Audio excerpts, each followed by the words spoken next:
ये नज़ारा जो आप देख रहे हैं, this is not a lake, ये कोई तालाब नहीं है। In fact this is the city of Chennai, जो पूरी की पूरी सबमर्ज्ड है, इस समय अंडर वाटर जा चुकी है। क्यों ऐसा हुआ चेन्नई के साथ? Today we are going to talk about a cyclone named Mijong. Hello guys, my name is Vishishta Nayak and today we are going to discuss a new cyclone जो कि बे ऑफ बंगाल में आया है। कुछ टाइम पहले ही अरेबियन सी में एक cyclone आया था जिसका बहुत ज़्यादा हल्ला मचा था, बहुत ज़्यादा बातचीत हुई थी और उसका नाम था, जिसने राजस्थान और गुजरात में काफ़ी ज़्यादा तबाही मचाई थी, इसका नाम था बिपरजॉय। हमेशा की तरह लेकिन साइक्लोन इस बार बे ऑफ बंगाल में आया है। अब मैंने ये टर्म क्यों यूज़ किया कि हमेशा की तरह? आप देखेंगे जनरली जितने भी साइक्लोन्स आते हैं उनमें से 50% से ज़्यादा साइक्लोन्स बे ऑफ बंगाल में ही आते हैं, यानी कि बंगाल की खाड़ी में आते हैं। अरेबियन सी या इंडियन ओशन में बहुत ही कम साइक्लोन्स देखने को मिलते हैं। अब इसके पीछे का रीज़न क्या है, पहले ये जान लेते हैं। इसके पीछे का रीज़न सबसे पहले है कि बे ऑफ बंगाल की जो गहराई है वो बहुत ज़्यादा नहीं है, जबकि in fact Bay of Bengal is a very very very shallow sea compare to Arabian सी।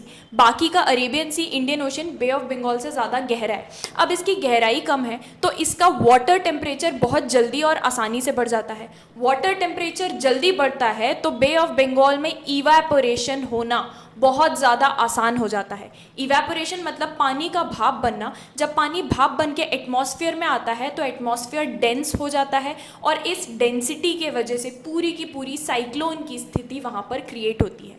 दूसरा जो मेजर रीज़न है is the geography of Bay of Bengal. अगर आप बे ऑफ बंगाल को यहाँ पे देख सकते हैं तो यहाँ से पूरा का पूरा बे ऑफ बंगाल है और आप देख सकते हैं बे ऑफ बंगाल तीन तरफ से लैंड से या ज़मीन से घिरा हुआ है। तो ये बे ऑफ बंगाल जो तीन तरफ से लैंड से घिरा हुआ है, इसके वजह से भी इसमें काफ़ी ज़्यादा इंटेंसिटी क्रिएट होती है और यहाँ पे बहुत ही इनस्टेबल एटमॉस्फेयर और वेदर रहता है, बिकॉज तीनों तरफ से लैंड से कवर्ड है। ये दूसरा बहुत बड़ा रीज़न है क्यों ज़्यादातर सारे के सारे साइक्लोन्स या चक्रवात जो हम उनको कहते हैं ये बे ऑफ बंगाल में आते हैं। Now coming down to the cyclone, जो अभी मौसम विभाग ने बोला था कि सबसे ज़्यादा अफेक्ट या आंध्र प्रदेश, तमिलनाडु और उड़ीसा में भी ऑरेंज अलर्ट जारी कर दिया गया था। सो इन तीन स्टेट्स के में सबसे ज़्यादा बड़ी वार्निंग दी गई थी। एंड एक यूटी होती है वहाँ पे छोटी सी जिसको पुडुचेरी कहते हैं। इन तीनों चारों जगहों पर सबसे बड़ी वार्निंग दी गई थी कि यहाँ पर लैंडफॉल 4 दिसंबर को हुआ था। लैंडफॉल का मतलब क्या होता है? साइक्लोन यहाँ समंदर में क्रिएट होता है और मूव करता है। जब ये मूव करते करते ज़मीन को टच कर लेता है तो ये कहलाता है कि cyclone has made a landfall. जब साइक्लोन लैंडफॉल करता है then it starts affecting the cities and the land and the people of the country. Coming down to कि चेन्नई को ये इतना ज़्यादा क्यों अफेक्ट कर रहा है। ये चेन्नई सबसे ज़्यादा, ये साइक्लोन सबसे ज़्यादा स्पीड से चेन्नई को इसने हिट किया था। मौसम विभाग ने बोला था कि ये साइक्लोन लगभग 100 किलोमीटर पर आवर की स्पीड से आया है। 110 किलोमीटर पर आवर की स्पीड की विंड्स यहाँ पे देखी गई थी और ये बहुत बहुत बहुत ज़्यादा मूसलाधार हैवी रेनफॉल जिनको हम कहते हैं उसके वजह से चेन्नई की ये हालत हुई है। अगर हम साइक्लोन की हालत देखें या साइक्लोन का अफेक्ट देखें तो ये मिगजॉम का ही पूरा का पूरा असर यहाँ पे हमको दिख रहा है। दिस इज़ मिगजॉम ओनली, जो सैटेलाइट इमेजेस के बेसिस पे क्रिएट किया गया था कि क्या इसकी ट्रैजेक्टरी रहने वाली है। This is all of that. तो आप देख सकते हैं ये आंध्र प्रदेश, तमिलनाडु और पुडुचेरी और थोड़ा सा उड़ीसा उसको अफेक्ट करने वाला था। बहुत ज़्यादा इसने तमिलनाडु के चेन्नई में अफेक्ट किया है और आंध्र प्रदेश पे भी काफ़ी ज़्यादा असर पड़ा है। वहाँ से बहुत बड़े लेवल पर इवैक्यूएशन हो चुका है और हो भी रहा है। कंपेयर टू आज से 20 साल पहले जब साइक्लोन की वार्निंग उतनी अच्छे से नहीं मिल पाती थी, बहुत सारे लोग अपनी प्रॉपर्टी और लाइफ से भी हाथ धो बैठते थे।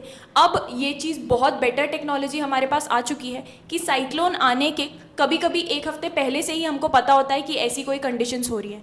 जैसे ही कोई साइक्लोन फॉर्म होना स्टार्ट होता है हमको पता चल जाता है कि भाई ऐसा कुछ होने वाला है। So let's start evacuating people. जो बे ऑफ बंगाल में तीन तरीके से घिरा या तीन तरफ से घिरा हुआ बोल रही थी वो आप इस मैप में क्लियरली देख सकते हैं। This is Bay of Bengal. यहाँ पे ज़्यादातर टाइम साइक्लोन्स फॉर्म होते हैं लो प्रेशर एरिया में और ये तीनों तरफ से ज़मीन से घिरा हुआ है, इसलिए बहुत ही ज़्यादा अनस्टेबल होता है। इसलिए आप ज़्यादातर साइक्लोन्स जो देखेंगे और डेटा अगर आप देखेंगे तो maximum cyclonic related deaths Bay of Bengal में आए हुए साइक्लोन से ही होती है।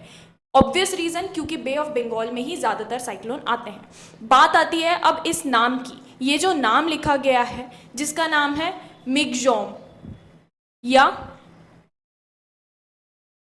मिगजॉम इसको बोलते हैं, इसका प्रोनाउंसिएशन होता है मिगजॉम, नॉट मिशुआन जो इसकी स्पेलिंग होती है।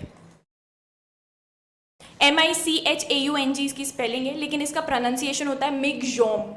ये नाम दिया गया है म्यांमार के द्वारा। म्यांमार जिसको हम पहले बर्मा भी बोला करते थे in the history, in the past, present day हम म्यांमार बोलते हैं। म्यांमार ने ये साइक्लोन का नाम दिया है। इस साइक्लोन का नाम जो मिगजॉम है उसका मतलब होता है resilient and very very strong. Strong तो हमको समझ में आता है, रेजिलिएंट मतलब कोई ऐसी चीज़ जो हार ही ना माने, जो बहुत ज़्यादा लंबे टाइम तक चले।